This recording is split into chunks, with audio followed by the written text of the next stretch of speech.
fans have been waiting for your release. You have consistent fans who constantly follow you and get your next product.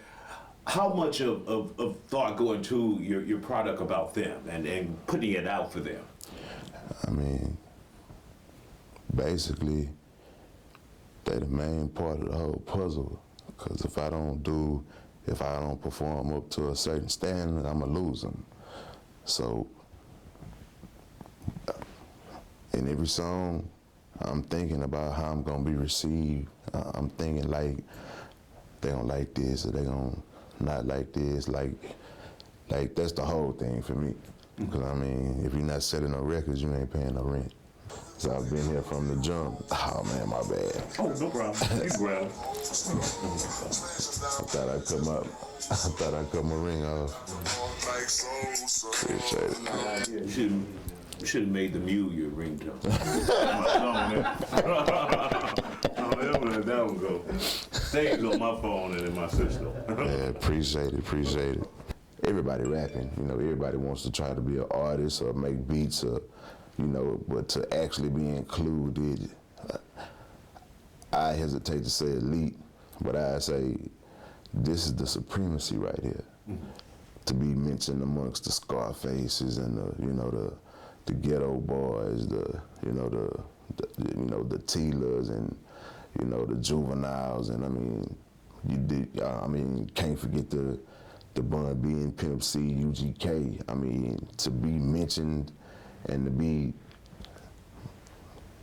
that's a super duper honor. It's like, I'm lucky that guys like Pimp C even took a liking to me and actually, dug my music that solidly. Like it is an empire, and I'm honored to be a part of it. People mention you in the same group of names that you just mentioned. Right. I mean, sometimes honestly I am, because to this day, years later, I'm just Ro to me.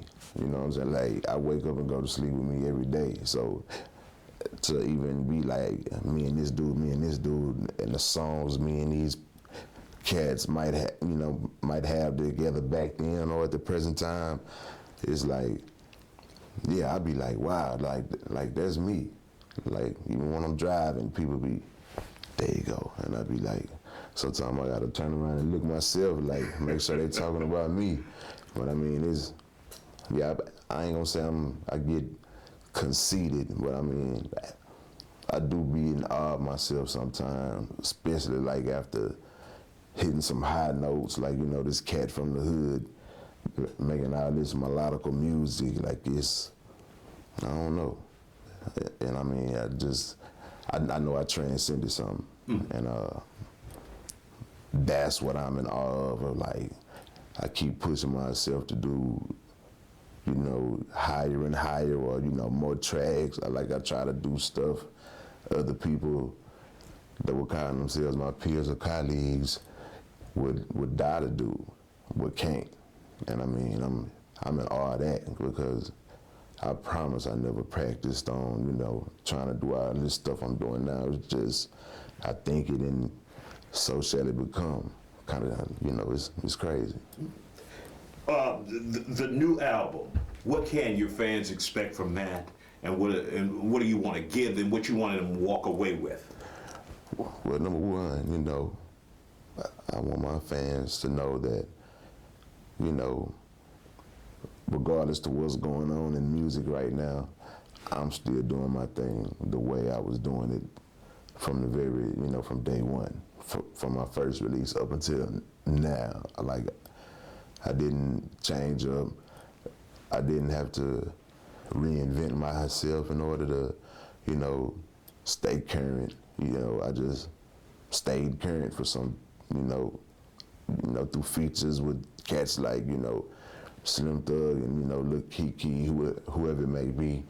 They kept me alive, and time, that my album, I wasn't releasing albums or, just, touring and stuff. So, I mean, I want them to know it's still me, it's still the same Zero, nothing, no preservatives added or nothing like that. Two, I want them to know, you know, I'm still keeping God first, and I'm still keeping my head up, and you know, doing my thing. And you know, third of all, I just want them to know, hey, I appreciate y'all for, you know, supporting me this whole 19 year. It's been 19 years doing this thing. And I mean, I gotta thank the fans, because, you know, without them, I mean, why you do it for, you know what I'm saying? And like I said at the beginning of the interview, without them, you know, how you gonna pay your mortgage? I mean, you know, they buying records. I gotta salute them for buying the records. And lastly, not leastly, I want them to know that, you know, I'm getting back to the old standards of how I used to drop my records, which was like 3 records a year. I know on labels, you know, for the Mystique quality, you know, Jay even told me that one time, but you give them a little bit, real hard, and then you duck away so you can sell more records like that. And I mean, you know, I did that for a cool 10 years. But I mean, now getting back to, you know, Melting the Crown is in the stores right now. And I mean, next month, it's another mixtape gonna be, you know, available for download. You know, and I'm gonna release something every month, in other words. And, you know, just to let my people know that I'm still working and I'm not doing anything other than. And, you know, I just gotta salute everybody for saluting me. Do you think the new social media age and people wanting stuff instantly prompted you to do stuff like that, or is that just where you've evolved to? I mean, both, because I mean, as a businessman, you look at, I mean, everything is right here. Everything is right here now. I mean, all my music that I listen to is on, I mean, I don't own any CDs. And when you look at stuff like, you know, Dat Piff or, you know, Rhapsody, Amazon, iTunes Music. I mean, this is the age of, oh, that's out? Hold on, let me punch it up. Oh, there you go. Bam, I bought it. And I mean, for a businessman, I mean, this is a salesman's dream. Because record stores close, but your phone is open as long as you got a charge on your battery, you know? So it's like, I'm paying bills and I'm doing everything off of the stuff that I'm downloading into my phone, and they buying it and uploading it into their phone. And I mean, it's another beautiful and perfect marriage. I mean, you know, I mean, how can you not love that? I mean, money every day, all day. I mean, PayPal stay jumping. PayPal stay jumping. Yes, indeed. My PayPal would jump shit. How much you owe? You do.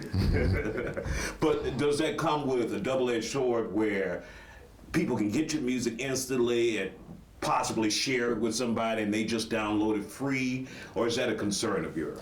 I mean, of course, you know, again, I say, as the businessman, it gotta mess with you in some type of way.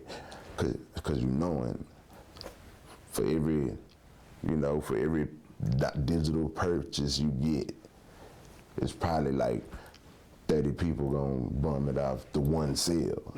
So I mean, for me, as the businessman, I look at it as, well, you know, the overhead of putting this stuff digitally out is in no means, I mean, it can't compete with, you know, the physical financial you have to spend to press on CDs and stuff like that. So, I mean, with this, take iTunes, for example, it's game for free. These people want $9 a year from you to sell whatever whatever you want to sell on iTunes. It's $9. This is your overhead. And it's like, as the businessman, you're like, 1, 2, 3, 4, 5, 6, 7, 8, 9, that much, that quick? That gets me 365 days to sell an album, an EP, a single, or give away music. And it's like, if you do it the physical way, he charging $2 a CD, He charging this for the mixing. He charging this for the pack. I mean, hey, 18.5 right there. This is $9. So that's the good part.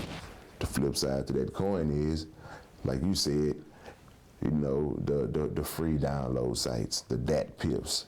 You can just go on SoundCloud or all these. You go to YouTube and somebody bought your album and uploaded the whole thing to YouTube for free. You can't do nothing about it but just, ball your forehead up at home, So it's like, yeah, it's a loss. But since I'm the CEO / artist, on the artist side, this is where I come up. Because whatever I get as the CEO or just the person selling digitally, then you're gonna get a little money. But on the artist side, every piece of music I drop allows me to charge more and more and more for concerts and performances. So, Milton and Crown came out on the 24th of February, and I've been doing shows ever since before it came out. But now, for real, I'm doing shows because I got new material out. And as the artist, I'm looking at, okay, this is, every time I walk in the club, it's $16,000. I mean, it's not competing with what, Lil Wayne or Young Jeezy or Rose makes for a show.